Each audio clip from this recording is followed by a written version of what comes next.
अस्सलाम वालेकुम। कैसे हैं आप सब लोग? उम्मीद करती हूँ आप सब जहाँ कहीं भी होंगे खैरियत से होंगे। मैं भी अल्लाह के फजल करम से बिल्कुल ठीक ठाक हूँ। अल्लाह ताला आपको खुश रखे, आबाद रखे और कामयाब रखे। आमीन सुम्मा आमीन। आप सब मुझे और मेरी फैमिली को अपनी दुआओं में याद रखिएगा। बहुत शुक्रिया। तो जी, आज एक और प्यारा हमें छोड़ के दुनिया से चला गया है कि मैं अभी अपने भाई के दुख को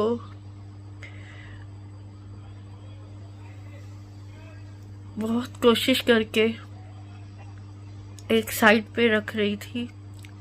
ख़त्म तो नहीं हो सकता ना, सारी ज़िंदगी अब हमारे साथ रहेगा उसकी जुदाई का दुख, लेकिन एक साइड पे करके और साथ साथ अपनी ज़िंदगी में वापस आ रही हूँ ताकि मेरे बच्चे और मेरी फैमिली मज़ीद मुतासिर ना हो और मेरी सेहत भी मज़ीद मुतासिर ना हो।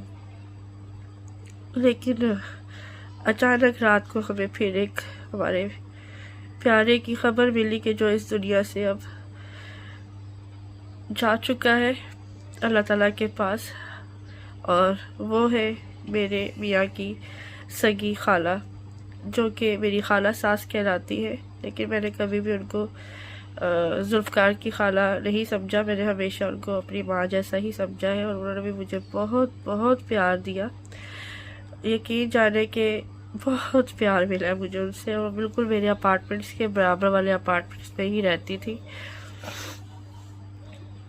तकरीबन 3 साल से जो है वो बीमार थी, और 2 साल पहले तो सबको कॉल करके बुला लिया गया था जब वो हॉस्पिटल में एडमिट हुई थी कि उनके बचने के कोई चांसेस नहीं है।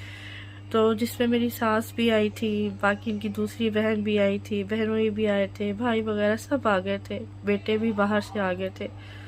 लेकिन अल्लाह पाक ने उनकी ज़िंदगी बढ़ाई हुई थी और सब ने माफ़ियाँ तलाफ़ियाँ कर ली, लेकिन अल्लाह पाक ने उनकी ज़िंदगी बढ़ाई हुई थी तो वो लौट आई ज़िंदगी में। उसके बाद भी माशाल्लाह वो तकरीबन 2.5 साल से ज़ायद का जो टाइम है वो यानी कि पौने 3 साल उन्होंने गुजार लिए और इस दुनिया में। इस दौरान उनको घर पर लगाने के लिए जो आता था बंदा, ड्रिप लगाने आता था, वो इस दुनिया से चला गया। और जो बहनोई इनके पास इनको देखने के लिए आए थे कि इनका वक्त अब पता नहीं किस वक्त मुकम्मल हो जाए, तो सबको चूँकि बुला लिया गया था, तो वो भी अपनी बीवी के हमरा अपनी साली को देखने आए। वो भी इस दुनिया से चले गए। इस रमज़ान में उनको 2 साल हो जाएंगे इस दुनिया से गए हुए। यूँ कह लीजिए कि जिनका पता था और जिन्होंने माफ़िया तक मांग ली थी और अपनी तरफ से एक तरह से अलविदा ही कह दिया था, लेकिन अल्लाह पाक ने उनकी ज़िंदगी को बढ़ाया और वो पौने 3 साल मज़ीद ज़िंदा रही। और कल रात 9 बजे उनका इंतकाल हो गया। हमें जो है तकरीबन 11 बजे ख़बर मिली, क्योंकि वो फिर इस दौरान ज़ाहिर सी बात है घर में ही उनकी आखिरी सांसें थी, तो बुलाया गया, एम्बुलेंस में लेके हॉस्पिटल जाया गया, लेकिन वो घर में ही डेथ हो चुकी थी। फिर भी हॉस्पिटल ले गए थे उनको तसल्ली के लिए कि, लेकिन वहाँ पर भी डॉक्टरों ने उन्हें बता दिया कि ये अब इस दुनिया में नहीं रही। तो बेटे उनके बाहर थे दुबई, वो आ चुके हैं। बहनें 2 हैं और एक भाई है ज़िंदा, और जो कि जुल्फ़िकार साहब के मामू, और एक खाला है। तो जो मामू हैं वो तो आ गए हैं बाय एयर, मामू आए हैं। एक उनकी बेटी है वो आई है, 2 बेटे दुबई से आ गए, एक उनकी भाभी है वो आई है। लेकिन बाकी जो मेरी सास है यानी कि जुल्फ़ी की अम्मी, और एक जो वाह कैंट वाली खाला है जिनकी मैंने शायद आपको वीडियो भी दिखाई थी, वो नहीं आ सकी है क्योंकि वो दोनों बहुत ज़्यादा बीमार हैं। और जो वाह कैंट वाली आंटी है वो तो काफ़ी बीमार है क्योंकि उनको फॉरेज का भी अटैक हो चुका है। लेकिन जो मेरी सास है वो मेंटली तौर पे थोड़ा सा ठीक नहीं है। जब से मेरे जेठ की डेथ हुई है तो तब से वो भी बहुत ज़्यादा ये कह लें कि सदमे में है। तो अभी तक शायद अब बता दिया हो, लेकिन लास्ट टाइम जब मेरी बात हुई है मेरी नंद से, तो तब तक उन्हें भी नहीं बताया गया था। आज जुम्मे के बाद, जुम्मे की नमाज के बाद उनका जनाज़ा था और तदफीन हुई उनकी। जुल्फ़िकार साहब भी साथ गए थे, लेकिन वो ऑफिस से आए थे थोड़े टाइम के लिए, नमाज जनाजा के साथ थे और फिर उसके बाद वो भी चले गए। मैं वहाँ गई हूँ तो हमेशा ये खाला ऐसी थी, इनका मेरे साथ रिश्ता ऐसा था कि ये थी तो जुल्फ़िकार साहब की खाला, लेकिन यकीन जाने कि ये मेरे बहुत करीब थी। और वो जब चला फिरा करती थी, आज से कोई मैं 3.5-4 साल पहले की बात कर रही हूँ, तो वो मेरे घर आ जाया करती थी और सारा दिन वो मेरे पास रहती थी। मैं इधर इसी जगह पे वो बैठती थी मेरे पास, और मैं उनकी खूब खिदमत किया करती थी और वो मुझसे बहुत खुश होती थी, मुझे बहुत दुआएं देती थी, बहुत ज़्यादा दुआएं देती थी। वो जब जाने का नाम लेती थी मैं कहती थी खाला जी नहीं जाना, थोड़ी देर और बैठ जाए, खाला जी नहीं जाना, थोड़ी देर और बैठ जाए, जुल्फ़ी आ जाएंगे फिर चले जाइएगा। फिर बड़ी मुश्किल से मैं उनको रोक के रखती थी और कभी कभी मैं उनकी बात मान लेती थी। अभी काफ़ी अरसे से वो तकरीबन 2 साल से बेड पे थी, और इस दौरान वक्फे वक्फे से जब जब मुझे टाइम मिलता था मैं ज़रूर जाती थी, या उनकी कॉल उनकी हमेशा मुझे आती रही। अगर मैं कभी नहीं गई हूँ या मैं फ़ोन नहीं कर पाई हूँ तो उनकी लाज़मी मुझे कॉल आ जाती थी, या वो मुझे बुला लेती थी या मुझे याद करती थी। मुझे बहुत अच्छा लगता था और मैं भी उनसे मिलने के लिए हमेशा चली जाया करती थी। विकी के बाद जब हमें पता चला कि उनकी काफ़ी हालत ख़राब है, उनका फ़ोन भी आया था मेरे पास, तो मैंने सोचा कि चलते हैं, वक्त का कोई पता नहीं है, वक़ार को तो मैं मिल नहीं सकी हूँ, तो खाला को मिलकर आते हैं। तो जुल्फ़िकार साहब और उस दिन मेरे जेठ भी आए हुए थे, मुर्तज़ा भाई को भी मैंने कहा भाई खाना खाते हैं तो खाला को मिलने चलते हैं।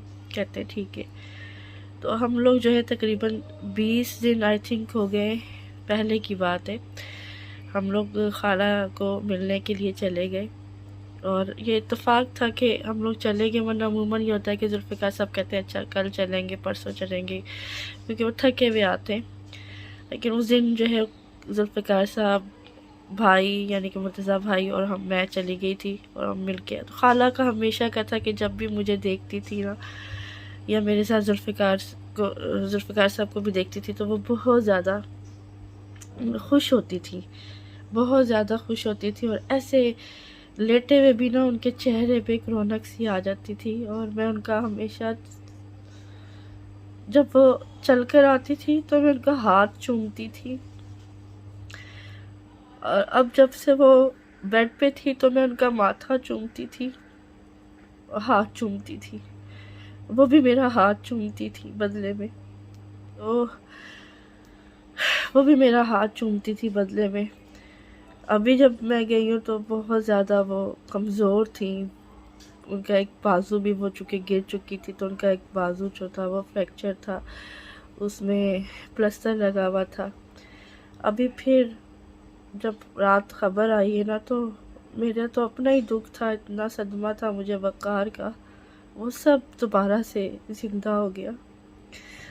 तो बस रात तो मैं नहीं जा सकी, क्योंकि वो आए ही रात को लेट थे हॉस्पिटल से, तो उन्होंने मना भी कर दिया था कि सारे तदफीन आज होनी थी। फिर जुल्फ़िकार साहब ने कहा कि कल तुम चली जाना, तुम्हारी तबीयत भी ठीक नहीं है।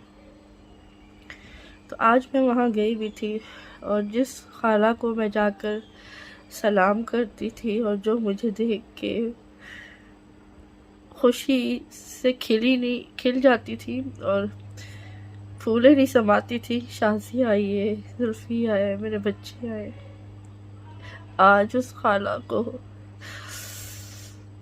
एक मैयत के रूप में देखना मेरे लिए बहुत तकलीफ दे था,